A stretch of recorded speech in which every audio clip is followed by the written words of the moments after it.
wrestling and lost media, something I have an interest with, and with you clicking on this video, I'm pretty sure you have an interest learning about them as well. So I already talked about some other lost media before in another video. Here I have the link in the description below, and there's an example of where you can find it. But today we're going to be talking about more lost media regarding professional wrestling, one of my pastimes that I like to watch. But enough talk, it's time to get into the video. So ladies and gentlemen, lads and gents, here is even more pro wrestling lost media.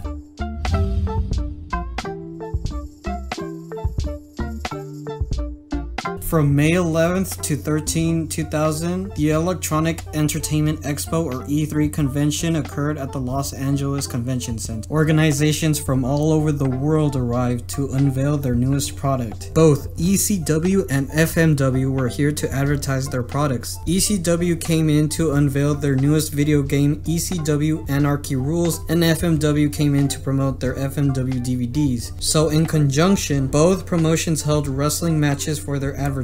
Wrestlers like Hayabusa, Tommy Dreamer, Steve Corino, and Rhino were present. Both companies held exhibition matches with even ECW champions Steve Corino and Rhino putting their titles on the line. The ECW footage is scarce, but there is a short clip of a Corino Dreamer match and a promo being able to be seen online. There is thought to be cameras in the event, but with both Acclaimed and ECW being defunct, maybe some fan or the WWE can bring it out of their tape library. And as for FMW, a 6-man tag has been uploaded into YouTube, but there are also other matches that are unavailable. Apparently, a fan by the name of Brett FMW revealed he had purchased the tape of the event, but is unable to share it publicly because they had made a deal with the seller, and apparently, if they do break this deal, the seller will no longer trade any tapes or DVDs with Brett himself. Oh, and to end in an even sadder note, apparently this was Hayabusa's last United States tour, as in October, in the middle of a match, he would paralyze himself and would thus alter and ruin his life until dying in 2016.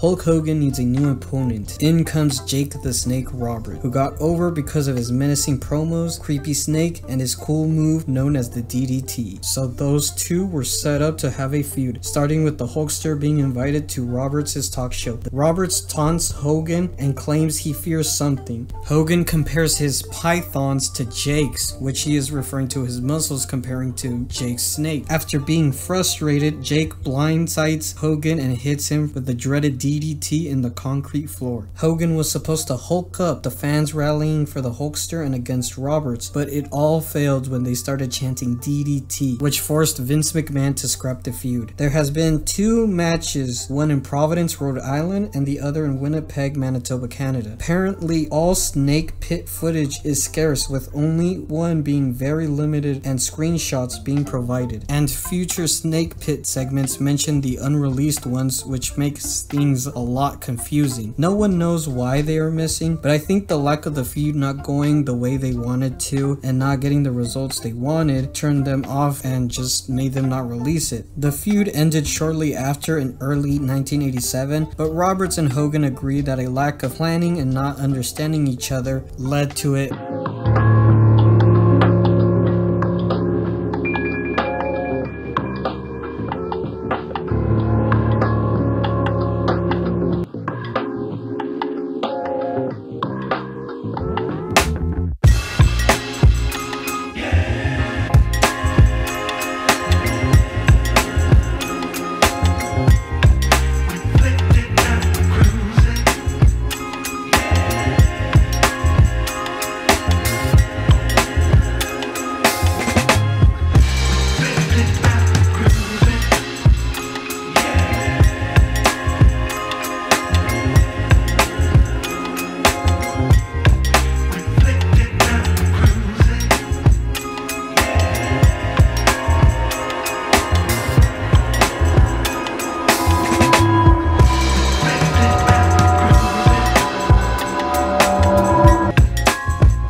first wrestling game to make use of facial recognition scanning for the wrestlers, but it hasn't been used until 2K used it for WWE 2K15. But don't worry, they got some use for it, as they used it and repurposed it as Def Jam Vendetta and Fight for New York.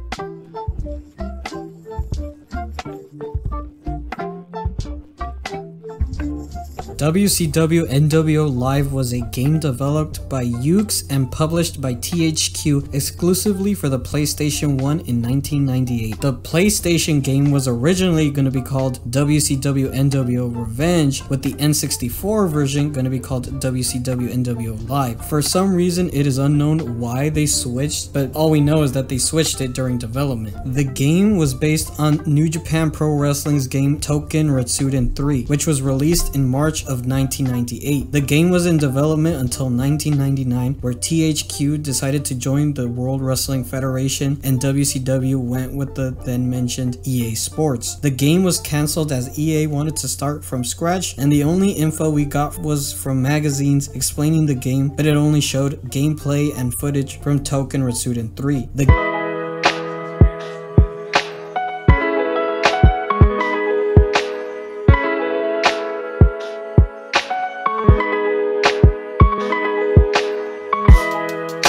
Matches for the World Heavyweight Championship were on the line, as Frank Gotch took on George Hackenschmidt. Two of the best wrestlers from the 1900s collided. Hackenschmidt, the champion, was first challenged by Gotch in 1908 in Chicago, where he would lose the title after Gotch cheated and went 2 hours in the ring, relinquishing the belt to Gotch. The second match, also held in Chicago with 30,000 seated for the rematch, Gotch targeted Hackenschmidt's injured knee, with Hackenschmidt powering through the pain. It was said Gotch paid someone to injure Hackenschmidt's knee, but it was an accident, as someone said. Gotch would win in 20 minutes and wouldn't lose for 2 years, where he would retire in 1913. And as for Hackenschmidt, he would retire after the match because of his then mentioned bad knees. Both footages were recorded and shown in select theaters, but both films were lost except for these screenshots.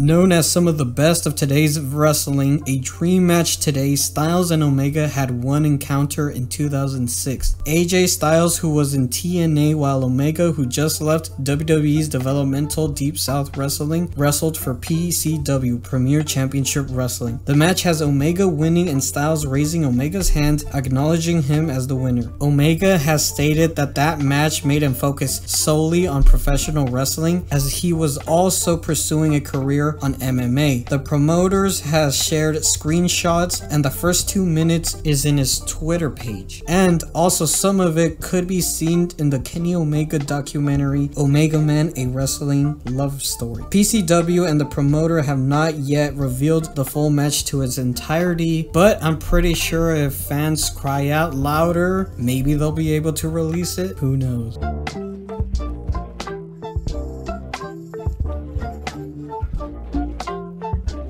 In 2005, WWE produced the documentary Bret Hitman, The Best There Is, The Best There Was, and The Best There Ever Will Be, a documentary about Bret's life from childhood to 2005. Why is this important? Well, apparently WWE wanted another documentary called Screwed, The Bret Hart Story. It was gonna be in the vein of the self-destruction of the Ultimate Warrior, where they would talk negatively about a wrestler. In this case, they would talk negatively about Bret Hart. People like Hulk Hogan, Jerry Lawler, and Shawn Michaels will talk about the personal issues they've had with Hart. And just like the Warrior one, they shat on Hart's name, calling him unprofessional, needy, and then also talked about what happened in the screw job. They talked about him not wanting to put over Shawn Michaels and criticized his unprofessionalism. WWE contacted Hart, in which Hart would agree to be in the documentary if he gave his input and make it a more fitting tribute. They took out all the bad, negative stuff like the Lawler, Hogan, and Michaels interviews and replaced him with Stone Cold Steve Austin, Roddy Piper, and Chris Benoit, and thus Screwed was scratched, and we have the thus mentioned documentary. Hart has also said that the WWE used the documentary Screwed as a play to convince him to participate with the company, claiming the company told him to get on board or we'll run you over, most likely never to air because of WWE and Bret Hart's relationship.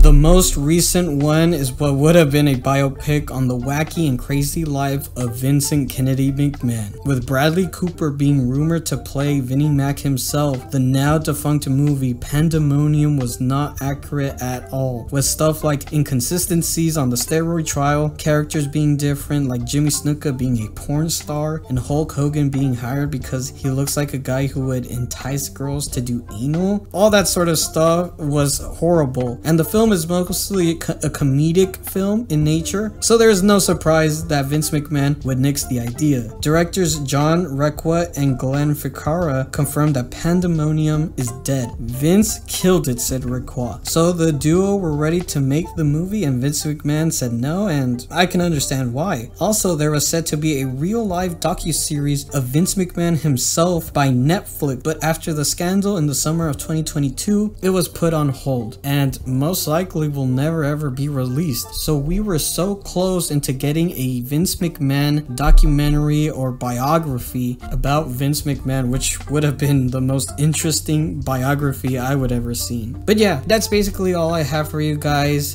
From lost matches, lost video games, and lost films, there is still a lot to uncover, and whoever knows if the WWE, a fan, or a big production studio will ever release any of these pieces of lost media. But there is one thing you can do, and that's following the YouTube commitments. I am Taxia, and I will see you guys later.